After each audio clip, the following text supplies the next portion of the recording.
Meu povo de Deus, meu povo abençoado, sejam bem-vindos à mesa. Meus convidados queridos, podem se sentar. Tá começando a cansar, eu tô sentindo, gente. Tô sentindo, ó, só minha esposa sorrindo, olha que coisa mais linda. Eu tenho a esposa mais linda desse mundo, porque ela é minha, então ela é a mais linda. Estão todos aqui, tudo bem? Tomaram aguinha? Geladinho, seu Mário, cansado já? Não? Não? Tranquilo? Então, tá bom, viu? Ele falou que tá tranquilo, gente. Meu povo de Deus, estamos continuando a série A Mesa do Testemunho e o tema da mensagem hoje é algo que a gente estava conversando aqui antes de se iniciar essa gravação. É um tema que eu acredito que todos nós já passamos por essa dúvida. Faça mesmo sem entender. Quantas vezes, talvez, algumas coisas forçaram você a não fazer? E veio um texto na minha cabeça que eu queria ler com você. João 13, 7 diz assim: Jesus respondeu: você não entende agora o que estou fazendo, mas algum dia entenderá. E não tem como esse versículo não me trazer uma história, não me trazer um testemunho. Certa vez, depois de Deus ter falado comigo, se você assistir a mensagem anterior, eu volto para minha terra e nada muda. Umas semanas depois, um amigo conhecido me convida para ir para Balneário Camboriú. Eu não tinha dinheiro para ir para Balneário Camboriú. O meu carro estava com busca e apreensão, eu não poderia andar qualquer hora ou qualquer momento. Mas o meu amigo insiste e fala: eu sei que você não tem dinheiro. E eu lembro na época, eu não sei se meu pai vai lembrar, eu peço para que ele mande um dinheiro na conta do meu pai, porque se entrasse na minha conta, ia sumir. Em resumo da ópera, eu vou para Balneário Camboriú. Chego lá num sábado de manhã. Tenho um dia incrível com meu amigo. Ele tinha um poder aquisitivo muito bom. Morava na frente da praia em Balneário Camboriú. Nós descemos na orla, comemos camarão. Foi um dia incrível. Eu estava com saudades daquilo. Dormimos, não falamos de problema, não falamos de dinheiro, não falamos de nada. Tivemos um sábado como eu nunca tinha há muito tempo. Acordamos no domingo de manhã, no café da manhã, eu e meu amigo sentado. Ele vira para mim e faz uma pergunta: Thiago, se você pudesse escolher alguma coisa, qualquer coisa, pagar alguma das suas contas, o que você escolheria? E aí, por alguns segundos, eu fico pensando. Eu falei: cara, eu gostaria de quitar o meu carro. Porque essa questão de ter que fugir da polícia para ser preso, o carro, parece que te limita o direito de ir e vir. Parece uma prisão a céu aberto. Nesse momento, ele fala em voz alta o nome da esposa. Ciclana, traz para mim o talão de cheque. Trouxe o talão de cheque, botou na mesa e falou assim para mim: quanto você deve do carro? Eu, naquele momento, eu brinco com essa história, eu fiz algumas contas, aumentei bem o valor que eu devia. Mas tinha o pedágio, tinha gasolina, seguro. Mas a questão não era essa, a questão não era o valor. Ele preencheu o cheque no valor que eu falei, mesmo ele sabendo que não era.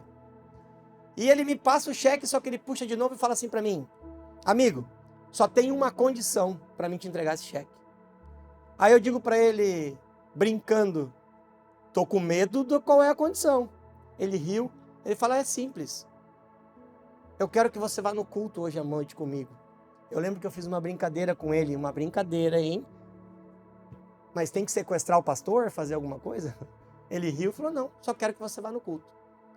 Assunto encerrado, ele me entrega o cheque, eu pego aquele cheque, eu nem acredito naquilo. Ele nem cruzou o cheque, irmãos. Chequinho só trocar. Botei no bolso e passamos um dia incrível. Descemos pra praia. Quando deu 16 horas, 4 horas da tarde, ele dá um assobio, chama todo mundo: vamos se arrumar para ir pro culto. Eu rapidamente pego minha cadeira, desmonto tudo, bato e saio correndo primeiro que todo mundo. 6 horas eu tô pronto, bonito, cheiroso. E vamos para a igreja, em Balneário Camboriú. Uma igreja grande, mais ou menos 2.000 lugares na época. Eu chego, quando eu tô entrando, ele era amigo do pastor. Ele tinha reservado a primeira fileira toda. Ele fala, vem comigo que nós vamos sentar na primeira cadeira. Eu, na hora, parece que tomei um soco no peito. Falei, espera, isso não fazia parte do acordo.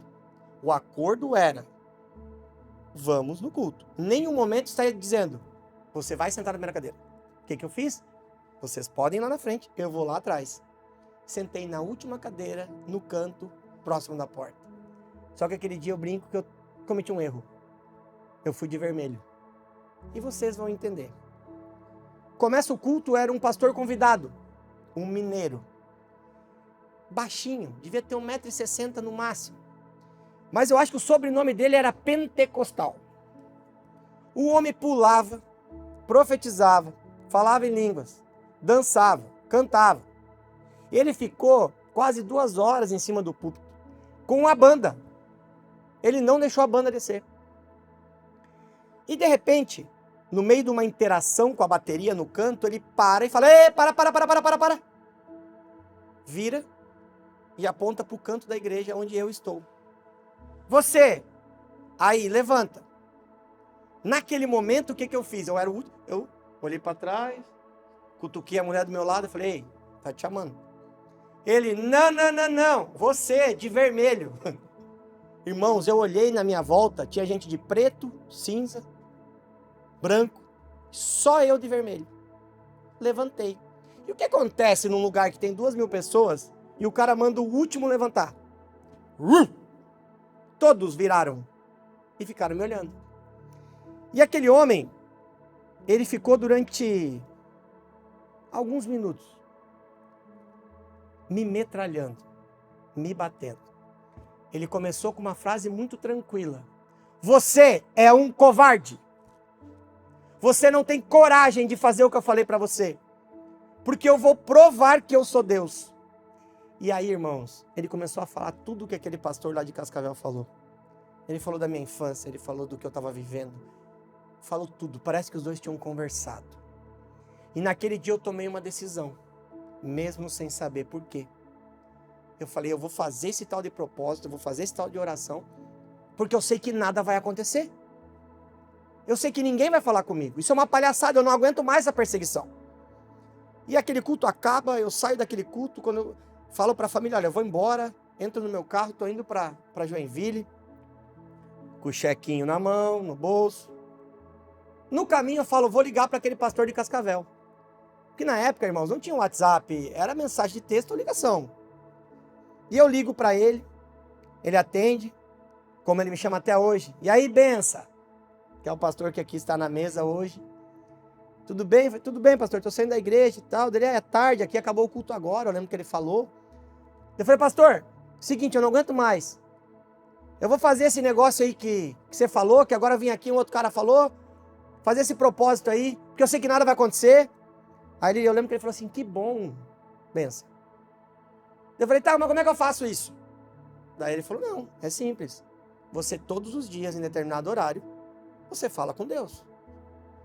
Como você está falando comigo? Eu falei, tá, mas como assim? Ele falou, não, você tem que orar, Thiago, ora. Eu falei, tá bom, vou orar. Como é que ora?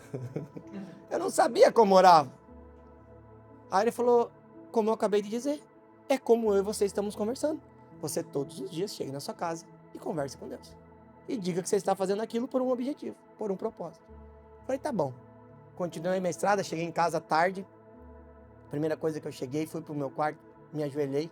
E aí, vem um texto que eu não posso deixar de ler, que eu falo muito, que é Mateus 6:6. O texto diz, mas quando orarem, cada um vá para o seu quarto, feche a porta e ore ao seu pai em segredo. Então, seu pai que observa em segredo, os recompensará, os responderá. Eu fui para o meu quarto. E no dia que eu cheguei, a minha oração foi assim. Eu sei que você não existe. Eu sei que nada vai acontecer. Mas eu não aguento mais essa situação. Eu vou fazer esse negócio todos os dias. Mesmo sabendo que você não existe. Mesmo sabendo que nada vai acontecer. Amém. Fiz essa oração pentecostal. durante uma semana. Domingo eu comecei e o meu propósito era no outro sábado. E no sábado eu acordo, o diabo por muitas vezes tenta me tirar de casa, porque ele sabia que ali era uma geografia profética, onde Deus iria falar. Em resumo, aquele dia eu tive um encontro com Deus. Aquele dia, aquele propósito do qual eu fiz sem entender. Aquilo que eu fiz sem saber o motivo, ou coloquei na minha cabeça um motivo. Deus estava usando daquilo de outra forma. Por isso, não precisa entender, apenas faça. Eu fiz. Deus teve um encontro comigo. A minha vida foi transformada a partir daquele dia. A partir de uma decisão de fazer sem entender. Ou até mesmo uma decisão naquele momento de fazer para acabar com aquilo. Porque Deus nos conhece mais do que nós mesmos. Eu tive, quem conhece a minha história, um encontro com Deus, um telefone que toca fora da tomada. Naquela noite, Deus me visita. Um mês depois, eu estou em Cascavel, aceitando a Jesus. Um mês posterior, eu sou batizado com o Espírito Santo. Tudo isso na igreja do pastor Valdir. Tudo isso em 2006. E aqui eu estou. Então essa mensagem é para que a gente confronte o nosso querer. A mensagem é que a gente, mesmo sem entender, a gente deve fazer. E mais do que isso, Mateus 6,6. Se você quer uma resposta de Deus, se você precisa de uma resposta de Deus, entre no seu quarto, feche a porta no seu secreto, que Ele falará com você. Por isso, meus amigos, eu não sei o que está sendo confrontado e você não quer fazer. Eu não sei o que está no seu coração que você diz, não vou fazer isso porque não faz sentido. Eu não vou fazer isso porque não tem nada a ver. Deus não existe. Apenas faça, sem entender. Busque Deus no seu secreto e Ele te responderá. Não desista. Deus é contigo.